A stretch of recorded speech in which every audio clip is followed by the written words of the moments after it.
আজকের আমার video allamanda বা অলকনন্দা ফুল গাছ নিয়ে। আপনারা এখানে দেখতেই পাচ্ছেন আমার অ্যালামন্ডা গাছে কয়েকদিন আগের থেকে অর্থাৎ গ্রীষ্ম পড়ার সাথে সাথে কিন্তু এই গাছে ফুল ফোটা শুরু হয়ে গেছে।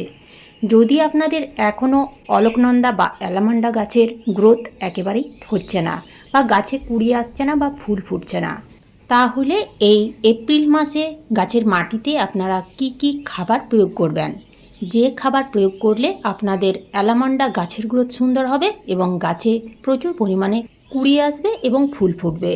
তো খাবার প্রয়োগ করার সাথে সাথে সামান্য কিছু টিপস আছে, সেই টিপসগুলো কিন্তু এই সময় ফলো করতে হবে। সেই টিপসগুলো যদি আপনারা ফলো করেন এবং যে খাবারগুলো দেওয়ার কথা বলবো সেই খাবারগুলো যদি আপনারা এই এপ্রিল মাসে এই সময় দিতে পারেন, তাহলে আপনাদের অলকনন্দা গাছের থেমে যাওয়া গ্রোথ আবার বৃদ্ধি পাবে এবং 7 থেকে 10 দিনের মধ্যেই গাছে কুড়ি চলে আসবে। তো কী সেই খাবার এবং কী সেই টিপস জানতে গেলে ভিডিওটির সাথে থাকতে হবে। ভিডিওটা স্কিপ করে দেখবেন না, তাহলে অনেক কিছু জানতে পারবেন না। পুরোটা দেখবেন, ভালো লাগলে লাইক শেয়ার সাবস্ক্রাইব করে পাশে থাকার অনুরোধ রইল। নমস্কার বন্ধুরা, আমি সোনালি আর আপনারা দেখছেন সোনালিস গার্ডেন। অ্যালামন্ডা গাছের গ্রোথ বৃদ্ধির জন্য এবং প্রচুর পরিমাণে ফুল নেওয়ার জন্য প্রথম যে টিপস আপনাদের ফলো করতে হবে তা হলো রিপোর্টিং। আপনারা যদি ফেব্রুয়ারি মাসের শেষ দিকে কিংবা মার্চ মাসের প্রথম দিকে অ্যালামন্ডা গাছের রিপোর্টিং করে থাকেন তাহলে ঠিক আছে। আর যদি না করেছেন, আপনাদের গাছগুলো যদি ছোট পটে আছে, গাছের শিকড় পুরো টবে ভরে গেছে, তাহলে আপনারা সেই গাছটিকে ছোট টব থেকে বড় টবে রিপোর্টিং করুন। তবে এই সময় কোনো রকম শিকড় কাটাই ছাঁটাই করবেন না, শুধুমাত্র রিপোর্টিং করে দিন। রিপোর্টিং না করলে গাছের গ্রোথ একেবারেই হবে না, আপনি সেই গাছের মাটিতে যতই খাবার দিন না কেন বা যা কিছু পরিচর্যা করুন না কেন। 2 নাম্বার টিপস, যদি আপনাদের অ্যালামন্ডা গাছের গ্রোথ সুন্দর আছে, গাছের বেশ কিছু ডালে কুড়ি এসেছে এবং বেশ কিছু ডালে যদি কুড়ি না এসে থাকে অর্থাৎ কুড়ি আসছে না, তাহলে আপনারা সেই সকল ডালগুলোকে অর্থাৎ যে সকল গাছে কুড়ি আসেনি সেই সকল ডালের মাথাগুলো একটু করে প্রুনিং করে দিন। প্রুনিং করলেই সেই গাছে নতুন নতুন ডাল গজাবে এবং সেই নতুন ডালেই কুড়ি আসবে। অর্থাৎ গাছের ডালগুলো একটু করে সফট প্রুনিং করতে হবে। তবে এই সময় আপনারা কিন্তু গাছে হার্ড প্রুনিং করবেন না। হার্ড প্রুনিং করলে গাছে ফুল আসতে বা ফুল ফুটতে অনেক দেরি হয়ে যাবে। 3 নাম্বার যে টিপস আপনাদের ফলো করতে হবে তা হলো গাছগুলোকে ফুল সানলাইটে রাখতে হবে। যেখানে সকাল থেকে বিকেল পর্যন্ত রোদ আসে সেই রকম জায়গাতে গাছগুলোকে রাখতে হবে। যেহেতু এই গাছ গ্রীষ্মকালে এবং বর্ষাকালে প্রচুর ফুল দেয়, গাছ যদি ফুল সানলাইট পায় তাহলে গাছের গ্রোথ সুন্দর হবে। এছাড়াও মাটির মধ্যে বিভিন্ন রকমের পোকা মাকড় দূর হয়ে যাবে। এছাড়া মাটির মধ্যে যদি ফাঙ্গাস লাগতে শুরু করে তাহলে সেই ফাঙ্গাসও থাকবে না। তাই গাছগুলোকে আপনারা কিন্তু ফুল সানলাইটে রাখুন। 4 নাম্বার টিপস, গাছের মাটিতে যদি আগাছা থাকে তাহলে সেই আগাছাগুলো তুলে ফেলে দিতে হবে। গাছের মাটিতে একেবারে আগাছা রাখা যাবে না, তাহলেই কিন্তু গাছের গ্রোথ থেমে যাবে। কেননা মাটির মধ্যে আমরা যে খাবারগুলো প্রয়োগ করছি সেই খাবারের যে পুষ্টি সেই আগাছাই কিন্তু বেশিরভাগটাই শোষণ করে নেবে, যার ফলে আমাদের প্রধান যে গাছ সেই গাছ একেবারেই বাড়বে না। তাই আমাদের আগাছা দেখলেই টবের মাটি থেকে সেই আগাছাগুলো তুলে ফেলে দিতে হবে। 5 নাম্বার টিপস, এই সময় অর্থাৎ এপ্রিল মাসে আমরা অ্যালামন্ডা গাছের মাটিতে কি খাবার প্রয়োগ করব। এই সময় আমাদের অ্যালামন্ডা গাছের মাটিতে এমন কিছু খাবার প্রয়োগ করতে হবে যে খাবারগুলো গাছের মাটিতে দিলে গাছের থেমে যাওয়া গ্রোথ আবার বৃদ্ধি পাবে। এছাড়াও খুব কম সময়ের মধ্যে গাছের কুড়ি চলে আসবে। গাছের মাটিতে খাবার প্রয়োগ করার সময় মাটি কিন্তু এই রকম একটু শুকনো রাখতে হবে, একেবারে ভিজে প্যাচপ্যাচে মাটিতে কিন্তু খাবার দেবেন না।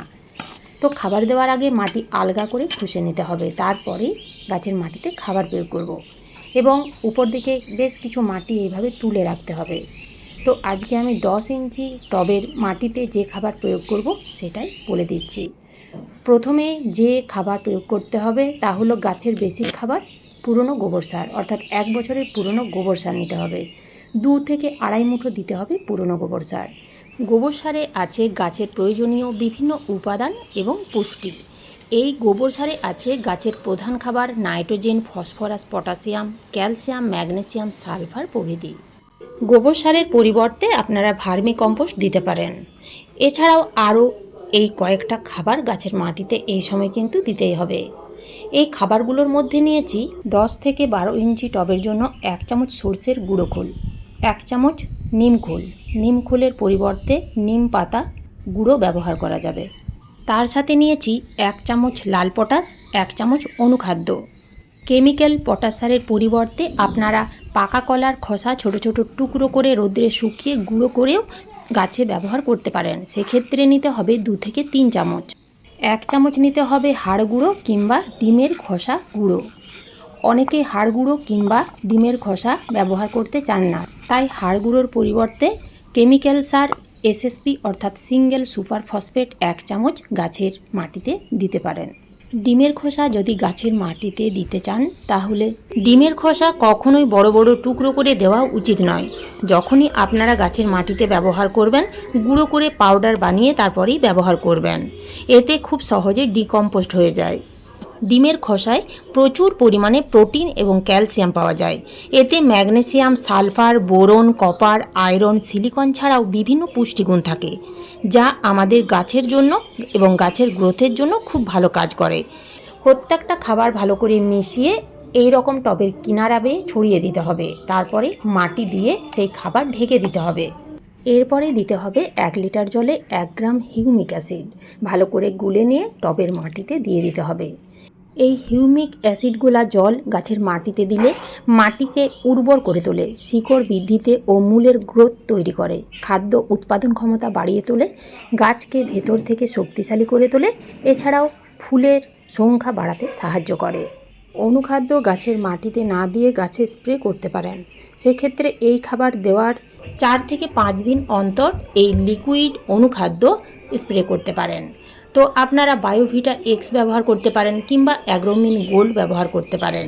যদি আপনারা বায়োভিটা এক্স গাছে স্প্রে করতে চান তাহলে 1 লিটার জলে 1.5 থেকে 2 ml দিয়ে ভালো করে ঝাঁকিয়ে পুরো গাছে স্প্রে করে দেবেন 15 দিন অন্তর, অর্থাৎ মাসে 2 বার।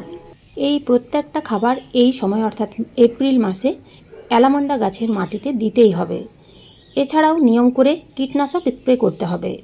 আপনারা যদি নিম তেল ব্যবহার করতে চান তাহলে 1 লিটার জলে 1 চামচ অর্থাৎ 5 ml দিয়ে ভালো করে ঝাঁকিয়ে পুরো গাছে স্প্রে করে দেবেন। নিম তেলের পরিবর্তে নিম পাতা ভালো করে ফুটিয়ে ঠান্ডা করে গাছে স্প্রে করতে পারেন, তাতেও কিন্তু খুব ভালো কাজ দেবে। এছাড়াও প্রত্যেক দিন ঠান্ডা জল দিয়ে গাছে স্প্রে করতে হবে সকালে কিংবা সন্ধ্যের সময়। তাতেই দেখবেন গাছে প্রচুর নতুন নতুন ব্রাঞ্চ ছাড়তে শুরু করবে। তো এইভাবে আপনারা এই এপ্রিল মাসে অ্যালামন্ডা গাছের পরিচর্যা করুন এবং এই খাবারগুলো দিয়ে দেখুন, গাছের গ্রোথ সুন্দর হবে, তার সাথে সাথে খুব কম সময়ের মধ্যে গাছে ফুল চলে আসবে। আজ এই পর্যন্তই, ফিরে আসবো অন্য কোনো নতুন ভিডিও নিয়ে।